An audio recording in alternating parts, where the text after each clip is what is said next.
here with Kevin Smith.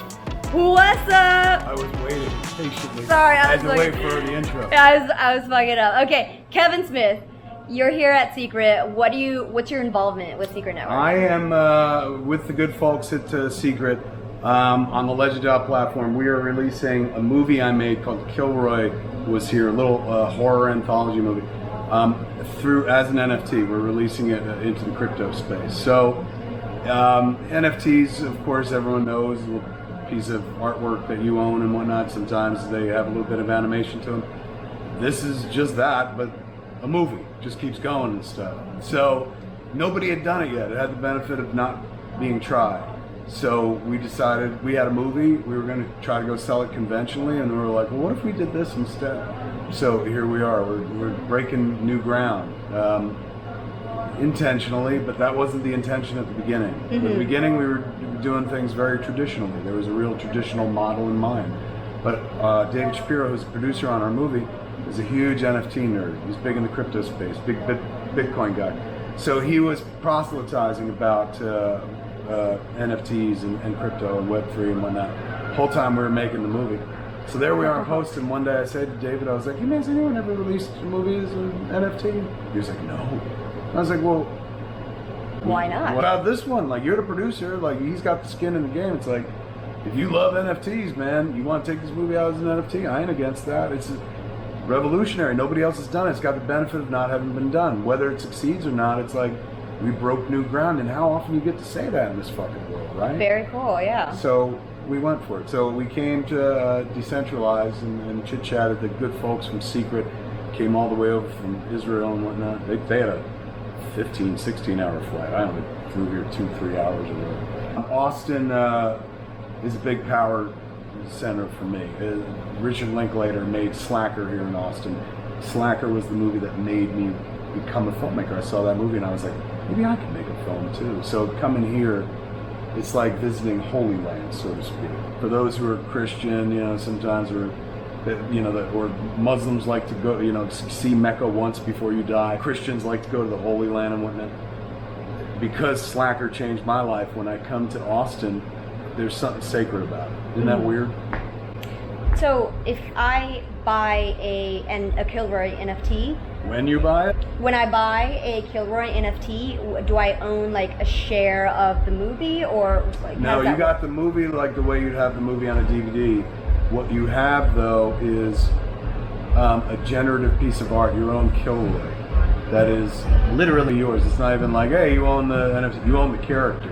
Oh. So what we're trying to do is the Bored Ape people and you know, Reese Witherspoon, she does like those lady NFTs and shit. The idea is like they got their own IP. We buy a Bored Ape, it's your Bored Ape. You can do anything you want with it and shit. So I was like, that's awesome. Like, if we've got all this generative art of Killroy, let's do the same thing where they could own this incarnation of the character, which means they could literally do what we did. They could make their own movie and shit. And it's even better, I was like, what if that was our sequel? What if the sequel was people who bought Killroy Was Here as an NFT, they used their specific Killroy to make their own short or cartoon, and then I shoot a framing device and fucking it's made up of 4 separate stories and a framing device, and the audience has provided most of the content. They go from being like consumers to being collaborators, man. That's the dream. I don't like make shit to go like you buy it and that's it. Interactivity and community is a big part of whatever I do. So this is just that. What kind of community can you get if somebody who's like supporting your art is in the next time around standing shoulder to shoulder with you making the art? That's exciting. That's pretty cool. And they can own it too. So like, think about it. You bought the Killroy NFT, you get your own Killroy, you make a short, we're like, shit, it's going in the movie and shit. Now you're a profit participant in the second movie. Because you made something. It's not like, we're not like, go make a thing for free and fucking get back to us. You make a thing, if it's good, it's going in the movie, you're getting compensated. You got a piece of the flick as well. So it's exciting, you get to do shit like that. If I had made Killroy with like Paramount or fucking Warner Brothers, and I turned around, I was like, hey, I want to sell the movies as an NFT, and then the sequel is going to be a collaborative thing that everybody owns a piece of. They'd be like, you're out of your fucking mind. You don't understand this business at all. It's all about ownership and whatnot. So this way, we get to be more creative, have fun. Like, Yeah, absolutely. the older one gets, because I'm a very old man, the older one gets, the more you like to do what young people do. What young people do is adventurous, spirited things. They do the things that haven't been done yet. I remember that because I did that when I was young. This gives me a chance to be young again, like a midlife crisis. You're still young. 51, I don't know, man. What's it like working with George Carlin? It was, there's this common wisdom on the internet where they're like, don't meet your heroes. Bullshit. That guy was my hero and he lived up to everything I needed him to be. He presented exactly off stage as he presented on stage. However, most comedians feel the need to make you laugh. It's in their DNA. It's reflexive for them. So, case in point, I've worked on Cop Out with Tracy Morgan, one of the funniest people in the world. Tracy, you will go home at the end of a 12-hour day and your face will hurt because Tracy's always making you laugh. And you're smiling or laughing all day long. George Carlin didn't feel the need to perform. He could make you laugh in conversation, but he was never on. So unless he turned it on. When there's one time we were rehearsing on Dogma, and it was like full cast rehearsal in this hotel room, but it was the 90s, so we all smoked cigarettes. And so we had a smoke break and shit. While we were having the smoke break, I was like, George, what are you working on? And he goes, last night I was memorizing my monologue for my opening bit for my next special. And I was like, what is it? And he goes, I can do it for you. You want to hear it? And we were like, yeah, fucking do it. And so it was me, Ben Affleck, Matt Damon, Chris Rock, Linda Fiorentino, Salma Hayek, Jason Mewes, everybody was in Dogma. And then we sit there and George Carlin essentially gives a command performance of his bit, Advertising Lullaby, which is one of the most well-written pieces of comedy ever developed. And he did it from memory. That was the amazing thing to me was I just thought he got up and started talking. But George was like, I'm a writer. I have to write all of this shit down. And so what I normally do, I write everything down and then I memorize it and then I say it. So he did this 10-minute bit for us, command performance, man. It was bliss. It was wonderful. So he could be funny on the job, but he respected acting so much. He backed into comedy. He was like, I didn't want to be a comedian. He was like, that just happened. He wanted to be Danny Kaye because he grew up watching Danny Kaye movies. So he wanted to be the guy in the movies who sings, dances, wins the girl, all shucks and stuff like that. And that's what he was climbing toward, but it would never work out for him. He was in a few movies, but he didn't get to be Danny Kaye.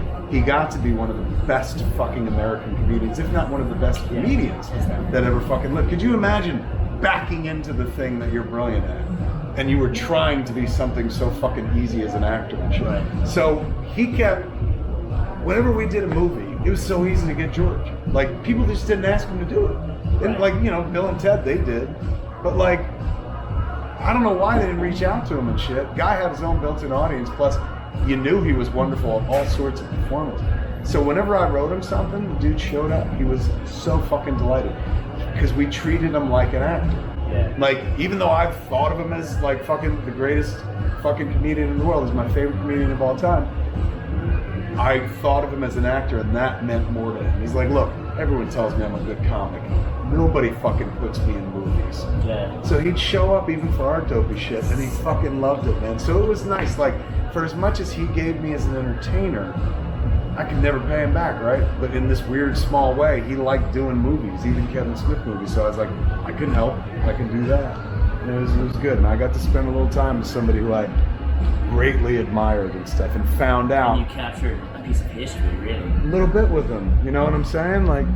It's really, really nice. But that's an argument for why you should just don't think with a wallet, think with your heart. I didn't work with George Carlin because it was good for my career. I worked with George Carlin because who the fuck wouldn't want to work with George Carlin? He's fucking funny and shit, and I enjoyed his work forever and stuff.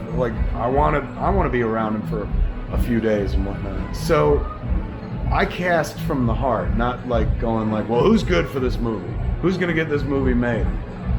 I just go for who do I like being around? whose stuff have I enjoyed? Like Chris Rock is a dogma for that reason, man. Like Bring the Pain and Roll with the New are two brilliant fucking specials. I loved Chris when he was on SNL. I loved him, and like he had a bit part in I'm Gonna Get You Sucker that he was brilliant in and stuff. So I'd always dug Chris.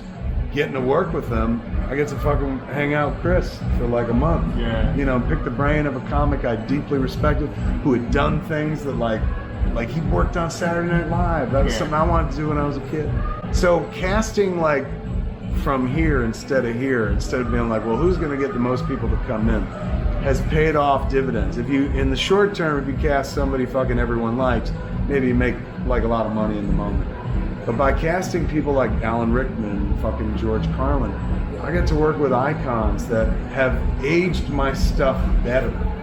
You know what I'm saying? People will respect Dogma because George Carlin's in it, because Alan Rickman's in it, not because I made forgot Alan was in it. He's in it too. Like, oh shit, yeah, that's right. So it's, you know, following the heart and casting out of, and it's not even like altruistic, it was complete self-interest. I just wanted to hang out with George Carlin. Yeah.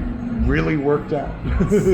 So we're doing AR NFTs. We just launched it today, but this is what it looks like on the way. Oh my God. So wait, so it's like an Instagram filter, but it's in, look at this shit. Look at wink. Now imagine if that's a Kilroy.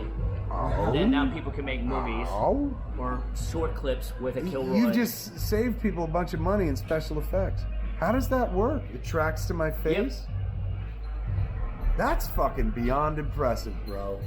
I've seen a lot of shit in my 30 years in doing things, and particularly in the last 10, but like, that is fucking dope, man. Ooh, look at, like, you could legit shoot a movie like this. Yes. And it's real-time effects. Yes, sir. Like, never mind sitting in a chair for 4 fucking hours. Yes, sir. Or never mind wearing the dots on your face or a blue outfit. This is brilliant. Fuck yeah, I would take a Killroy version of this. All right. We'll make it happen. We'll make it happen. You're gonna make a lot of money with that. How could you not? Show David. Look at this. I like that. Isn't that fucking Matter of fact, I want to Jack. upgrade my genetics to actually have that full time. Jack, where she's like, I'm an animal. Yeah, she's like poo. Yeah, where she does the pool. Oh. Look at That's that. cool. Look at the detail. Oh, dude, you got dollars. Nice. Oh, that's my other one? Is that the other one? Which one? Where's the tongue? Oh yeah, where's the I tongue? gotta work on the tongue. We gotta bring the tongue in. Oh, show me when you got the tongue. Jay's not impressed. Love this outfit you got. Thank you, sir. That's awesome, man. I need that. Is that your second mic? God, look at the fucking detail on the hair. It's sick, right? That is incredible. get the- As a guy who's watched every fucking Pixar movie and stuff and watched them go from like no hair to hair, this is actually a- I know how difficult this Mate, is. it's Look at the depth of the hair too. Oh shit, too close. It became me again. This would be, I mean, naturally, fucking when I look at this, all I think about first are, wow, you could fucking make a movie without having to spend special effects. Next thing I think about is like, this is gonna make fucking online sex so interesting. Everyone could be a furry now. You could totally be like, let's fuck us foxes. Like, you know, just for a difference. Like, if you're having phone sex with somebody, chances are you know them very well and you've been doing it a bunch. Any variation will help. And to be like, let's do it as foxes, makes it interesting. Are we talking about furries now? Yes. one of our community members is like, you need to get away from the fox. Oh, bro, I support the fox You work. like this? You like the Yes, foxes? it's Okay. fucking gorgeous. Mate, it's I'm actually really impressed with this. I'm I'm incredibly impressed. Early iteration. That's the other thing. It's actually a test. It's a test fox you're checking out. So yeah, mate. Oh, that's awesome. So I was like, I'm gonna go challenge Elise and do what we're doing.